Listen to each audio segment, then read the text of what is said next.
ആകാശവാണി. നമസ്കാരം.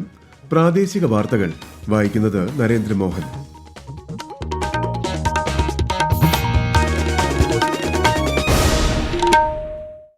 പ്രധാന വാർത്തകൾ.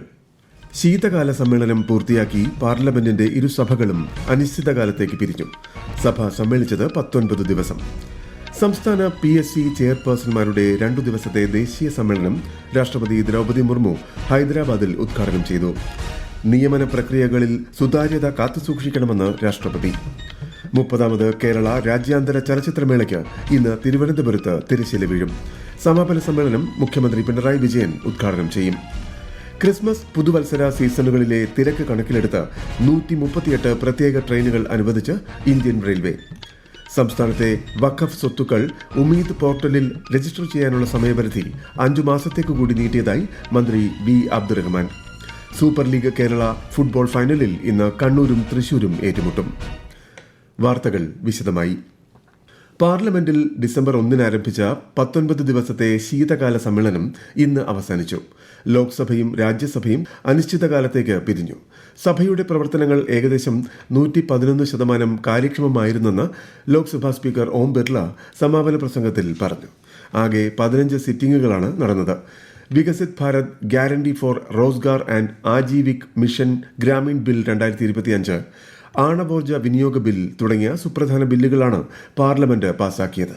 സംസ്ഥാന PSC ചെയർപേഴ്സൺമാരുടെ 2 ദിവസത്തെ ദേശീയ സമ്മേളനം രാഷ്ട്രപതി ദ്രൗപദി മുർമു ഹൈദരാബാദിൽ ഉദ്ഘാടനം ചെയ്തു. രാജ്യത്തുടനീളമുള്ള സംസ്ഥാന PSC ചെയർപേഴ്സൺമാരും മുതിർന്ന ഉദ്യോഗസ്ഥരും പങ്കെടുക്കും. പബ്ലിക് സർവീസ് കമ്മീഷന്റെ ആധികാരികത സംരക്ഷിക്കണമെന്നും നിയമന പ്രക്രിയയിൽ സുതാര്യത കാത്തുസൂക്ഷിക്കണമെന്നും രാഷ്ട്രപതി പറഞ്ഞു. Public Service Commission should give highest priority to the aspect of honesty and integrity of the candidates they recruit. Honesty and integrity are paramount as well as non-negotiable. The Public Service Commissions need to anticipate the emerging challenges on the frontier of technology, strengthening transparency and credibility. പരമ്പരാഗത ചികിത്സാ സമ്പ്രദായങ്ങളുമായി ബന്ധപ്പെട്ട് ലോകാരോഗ്യ സംഘടനയുടെ ആഭിമുഖ്യത്തിൽ നടക്കുന്ന 2ാമത് ആഗോള ഉച്ചകോടിയുടെ സമാപന സമ്മേളനത്തിൽ പ്രധാനമന്ത്രി നരേന്ദ്രമോദി ഇന്ന് പങ്കെടുക്കും. ന്യൂഡൽഹിയിൽ നടക്കുന്ന ചടങ്ങിൽ ആയുഷ് മേഖലയ്ക്കുള്ള ഡിജിറ്റൽ പോർട്ടലായ my AYUSH integrated services portal ഉൾപ്പെടെ നിരവധി സുപ്രധാന സംരംഭങ്ങൾക്ക് പ്രധാനമന്ത്രി തുടക്കം കുറിക്കും. തീവ്ര വോട്ടർ പട്ടിക പരിഷ്കരണത്തിന്റെ ഭാഗമായി ഈ മാസം 23-ന് പുറത്തിറക്കുന്ന കരട് വോട്ടർ പട്ടികയിൽ പേരുണ്ടോ എന്ന് സമ്മതിദായകർ പരിശോധിക്കണമെന്ന് മുഖ്യ തെരഞ്ഞെടുപ്പ് ഓഫീസർ രത്തൻ യു കേൽക്കർ. സംസ്ഥാനത്ത് എന്യൂമറേഷൻ ഫോമുകളുടെ ഡിജിറ്റൈസേഷൻ 100% പൂർത്തിയായി. അതിനിടെ SIRന്റെ സമയപരിധി നീട്ടണമെന്ന കേരളത്തിന്റെ ഹർജി ജനുവരി 6-ന് സുപ്രീം കോടതി വീണ്ടും പരിഗണിക്കും. തദ്ദേശ സ്ഥാപനങ്ങളിലേക്ക് തിരഞ്ഞെടുക്കപ്പെട്ട അംഗങ്ങളുടെ സത്യപ്രതിജ്ഞ ഞായറാഴ്ച നടക്കും. ജില്ലാ പഞ്ചായത്തുകളിലും കോർപ്പറേഷനുകളിലും ജില്ലാ കളക്ടർമാരുടെയും ബ്ലോക്ക് ഗ്രാമപഞ്ചായത്തുകളിലും മുനിസിപ്പാലിറ്റികളിലും വരണാധികാരികളുടെയും മുൻപാകെ മുതിർന്ന അംഗമാണ് ആദ്യം സത്യപ്രതിജ്ഞ ചെയ്യുന്നത്. അധ്യക്ഷ ഉപാധ്യക്ഷ സ്ഥാനത്തേക്കുള്ള തിരഞ്ഞെടുപ്പ് ഈ മാസം 26, 27 തീയതികളിൽ നടക്കും. ഗോവ വിമോചന സമരത്തിന്റെ സ്മരണാഞ്ജലിയുമായി രാഷ്ട്രപതി ദ്രൗപദി മുർമു, പ്രധാനമന്ത്രി നരേന്ദ്രമോദി തുടങ്ങിയവർ ഗോവയുടെ മോചനത്തിനായി പോരാടിയ സ്വാതന്ത്ര്യ സമര സേനാനികളെ നന്ദിയോടെ സ്മരിക്കുന്നതായി രാഷ്ട്രപതി പറഞ്ഞു. ഇന്ത്യൻ ദേശീയതയുടെ ചരിത്രത്തിലെ നിർണായക അധ്യായത്തെയാണ് ഗോവ വിമോചന ദിനം ഓർമ്മിപ്പിക്കുന്നതെന്ന് പ്രധാനമന്ത്രി സമൂഹമാധ്യമത്തിൽ കുറിച്ചു. കേരളത്തിൽ നിന്നും ഗോവ വിമോചന സമരത്തിൽ പങ്കെടുത്തവരുടെ കുടുംബാംഗങ്ങളെ ലോക് ഭവൻ ആദരിക്കുന്നു. ഗോവ വിമോചന ദിനമായ ഇന്ന് വൈകിട്ട് 4 മണിക്ക് നടക്കുന്ന ചടങ്ങിൽ ഗവർണർ രാജേന്ദ്ര വിശ്വനാഥ് ആർലേക്കർ പങ്കെടുക്കും. 1961-ൽ പോർച്ചുഗീസ് കൊളോണിയൽ ആധിപത്യം അവസാനിപ്പിച്ചതോടെയാണ് ഗോവ വിമോചന സമരം വിജയം കണ്ടത്. 30ാമത് കേരള രാജ്യാന്തര ചലച്ചിത്രമേളയ്ക്ക് ഇന്ന് തിരുവനന്തപുരത്ത് തിരശ്ശീല വീഴും.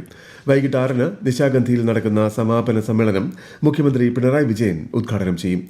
സിനിമാ രംഗത്ത് 50 വർഷം പൂർത്തിയാക്കിയ സംവിധായകൻ സയ്യിദ് മിർസയെയും മേളയുടെ ജൂറി ചെയർപേഴ്സൺ മുഹമ്മദ് റസൂലാഫിനെയും ചടങ്ങിൽ ആദരിക്കും. ലൈഫ് ടൈം അച്ചീവ്മെന്റ് പുരസ്കാര ജേതാവ് അബ്ദുറഹ്മാൻ സിസാക്കോയ്ക്ക് മുഖ്യമന്ത്രി പുരസ്കാരം സമ്മാനിക്കും. സമാപന ചടങ്ങിന് ശേഷം സുവർണ ചകോരം നേടിയ സിനിമ നിശാഗന്ധിയിൽ പ്രദർശിപ്പിക്കും. സംസ്ഥാന സർക്കാരിന്റെ ലേബർ കോൺക്ലേവ് 2025 മുഖ്യമന്ത്രി പിണറായി വിജയൻ തിരുവനന്തപുരത്ത് ഉദ്ഘാടനം ചെയ്തു. തൊഴിലാളികളുടെ അവകാശങ്ങൾ ഹനിക്കപ്പെടുമെന്ന ആശങ്കയുണ്ടെന്ന് അദ്ദേഹം പറഞ്ഞു. സുപ്രീം കോടതി മുൻ ജഡ്ജിമാർ, അഡ്വക്കേറ്റ് ജനറൽ, ദേശീയ സംസ്ഥാന ട്രേഡ് യൂണിയൻ നേതാക്കൾ, നിയമവിദഗ്ധർ എന്നിവർ കോൺക്ലേവിൽ പങ്കെടുക്കുന്നുണ്ട്. ക്രിസ്മസ് പുതുവത്സര സീസണുകളിലെ യാത്രക്കാരുടെ തിരക്ക് കണക്കിലെടുത്ത് ഇന്ത്യൻ റെയിൽവേ 9 സോണുകളിലായി 138 പ്രത്യേക ട്രെയിനുകൾ സർവീസ് നടത്തും. അംഗീകാരം ലഭിച്ച 650 ട്രിപ്പുകളിൽ 244 ട്രിപ്പുകൾ നിലവിൽ പ്രഖ്യാപിച്ചതായി റെയിൽവേ മന്ത്രാലയം അറിയിച്ചു. ക്രിസ്മസ് പുതുവത്സര ആഘോഷങ്ങളോടനുബന്ധിച്ച് വീടുകളിലും മറ്റും വൈദ്യുത നക്ഷത്ര വിളക്കുകളും ദീപാലങ്കാരങ്ങളും ഒരുക്കുമ്പോൾ സുരക്ഷാ നടപടികൾ സ്വീകരിക്കണമെന്ന് ചീഫ് ഇലക്ട്രിക്കൽ ഇൻസ്പെക്ടർ. വീടുകളിലെ എർത്തിംഗ് സംവിധാനം കാര്യക്ഷമമാണെന്ന് ഉറപ്പാക്കണം. നക്ഷത്ര ദീപാലങ്കാരങ്ങളുടെ വയറുകൾ കുട്ടികളുടെ കൈയെത്താത്ത ദൂരത്ത് സ്ഥാപിക്കണമെന്നും ഇലക്ട്രിക്കൽ ഇൻസ്പെക്ടർ നിർദ്ദേശിച്ചു. ഈ വാർത്തകൾ ആകാശവാണിയിൽ നിന്ന്. ആകാശവാണി വാർത്തകളും വാർത്താ അധിഷ്ഠിത പരിപാടികളും all India radio news Thiruvananthapuram YouTube ചാനലിലും @all India radio news Thiruvananthapuram Facebook പേജിലും AIR ന്യൂസ് _തിരുവനന്തപുരം ഇൻസ്റ്റഗ്രാം അക്കൌണ്ടിലും @AIR ന്യൂസ് _TVM X ഹാൻഡിലും ലഭ്യമാണ്. പ്രധാനമന്ത്രി നരേന്ദ്രമോദി ആകാശവാണിയിലൂടെ ജനങ്ങളുമായി ആശയങ്ങൾ പങ്കുവയ്ക്കുന്ന പ്രതിമാസ പ്രഭാഷണ പരിപാടി മൻ കി ബാത്ത് ഈ മാസം 28-ന് രാവിലെ 11 മണിക്ക്. പരിപാടിയുടെ 129ാമത് പതിപ്പാണ് ഇത്. മൻ കി ബാത്തിലേക്കുള്ള ആശയങ്ങളും അഭിപ്രായങ്ങളും മൈ GOV, നമോ ആപ്പ് എന്നിവയിലോ 1800117800 എന്ന ടോൾ ഫ്രീ നമ്പറിലോ ഈ മാസം 26 വരെ അറിയിക്കാം. കേന്ദ്ര വഖഫ് ഭേദഗതി നിയമപ്രകാരം സംസ്ഥാനത്തെ വഖഫ് സ്വത്തുക്കൾ ഉമീദ് പോർട്ടലിൽ രജിസ്റ്റർ ചെയ്യാനുള്ള സമയപരിധി 5 മാസത്തേക്ക് കൂടി നീട്ടിയതായി മന്ത്രി വി അബ്ദുറഹ്മാൻ. രജിസ്ട്രേഷനുള്ള സമയപരിധി ഈ മാസം 6-ന് അവസാനിച്ചിരുന്നു. സംസ്ഥാന വഖഫ് വകുപ്പും വഖഫ് ബോർഡും വഖഫ് ട്രൈബ്യൂണലിനെ സമീപിച്ച് സമയം നീട്ടിവാങ്ങുകയായിരുന്നു. കേന്ദ്ര സർക്കാരിന്റെ PM ഉഷ പദ്ധതി പ്രകാരം കണ്ണൂർ സർവകലാശാലയിൽ വിവിധ നിർമ്മാണ പ്രവർത്തനങ്ങൾ പുരോഗമിക്കുന്നു. വിശദാംശങ്ങളുമായി ആകാശവാണി കണ്ണൂർ ജില്ലാ പ്രതിനിധി KO ശശിധരൻ. 373.81 കോടി രൂപ വരവും 366.80 കോടി രൂപ ചെലവും പ്രതീക്ഷിക്കുന്ന ബജറ്റാണ് finance standing committee convener doctor PK Sajitha അവതരിപ്പിച്ചത്. വിദേശങ്ങളിലേക്ക് ഉപരിപഠനത്തിന് പോകുന്ന വിദ്യാർത്ഥികളെ ആകർഷിക്കാൻ വിദ്യാഭ്യാസം കൂടാതെ തൊഴിലും ഇന്റേൺഷിപ്പും നൽകാൻ ബജറ്റിൽ ഫണ്ട് വകയിരുത്തിയിട്ടുണ്ട്. പ്രധാനമന്ത്രി ഉച്ചതാ ശിക്ഷാ അഭിയാന്റെ സഹായത്തോടെ 15 കോടി രൂപ വിവിധ സാധന സാമഗ്രികൾ വാങ്ങുന്നതിനും നിർമ്മാണ പ്രവർത്തനങ്ങൾക്ക് 85 കോടി രൂപയും വകയിരുത്തി. PM ഉഷയിൽ ഉൾപ്പെടുത്തി വിവിധ പദ്ധതികൾക്കായി 100 കോടി രൂപയാണ് സർവകലാശാലയ്ക്ക് അനുവദിക്കുക. പാലക്കാട് അട്ടപ്പള്ളത്ത് ഇതര സംസ്ഥാന തൊഴിലാളി മർദ്ദനത്തെ തുടർന്ന് മരിച്ച സംഭവത്തിൽ 6 പേരെ പോലീസ് കസ്റ്റഡിയിലെടുത്തു. ഛത്തീസ്ഗഡ് ബിലാസ്പൂർ സ്വദേശി രാമനാരായൺ ഭയ്യാറാണ് മരിച്ചത്. മോഷണക്കുറ്റം ആരോപിച്ചാണ് രാമനാരായണനെ നാട്ടുകാർ മർദ്ദിച്ചതെന്ന് പോലീസ് പറഞ്ഞു. സൂപ്പർ ലീഗ് കേരള ഫുട്ബോൾ ഫൈനലിൽ ഇന്ന് കണ്ണൂർ വാരിയേഴ്സ് FCയും തൃശൂർ മാജിക് FCയും ഏറ്റുമുട്ടും. കണ്ണൂർ ജവഹർ സ്റ്റേഡിയത്തിൽ രാത്രി 7:30-നാണ് മത്സരം. വിശദാംശങ്ങളുമായി ആകാശവാണി പ്രതിനിധി സുരേഷ് ബാബു. കേരളത്തിന്റെ സ്വന്തം സൂപ്പർ ലീഗ് കിരീടം ആർക്ക് സ്വന്തം? തൃശൂരിന്റെ മായാജാലക്കാർക്കോ അതോ കണ്ണൂരിന്റെ യോദ്ധാക്കൾക്കോ? കണ്ണൂർ ജവഹർ മുനിസിപ്പൽ സ്റ്റേഡിയത്തിൽ ഇന്നത്തെ കലാശ പോരാട്ടം ഇരു ടീമുകൾക്കും കപ്പിന് വേണ്ടിയുള്ള രണ്ടും കൽപ്പിച്ച യുദ്ധം തന്നെയാണ്. സെമിയിൽ നിലവിലെ ചാമ്പ്യന്മാരായ കാലിക്കറ്റിനെ ഒരൊറ്റ ഗോളിന് വീഴ്ത്തിയാണ് കണ്ണൂരിന്റെ വരവ്. കരുത്തരായ മലപ്പുറത്തിന്റെ വരയിൽ 3 ഗോളുകൾ അടിച്ചു കയറ്റിയാണ് തൃശൂർ ഫൈനലിലേക്ക് ടിക്കറ്റ് എടുക്കുന്നത്. ഇനി കാത്തിരിക്കാം ആവേശപ്പോരിന്റെ നിമിഷങ്ങൾക്കായി.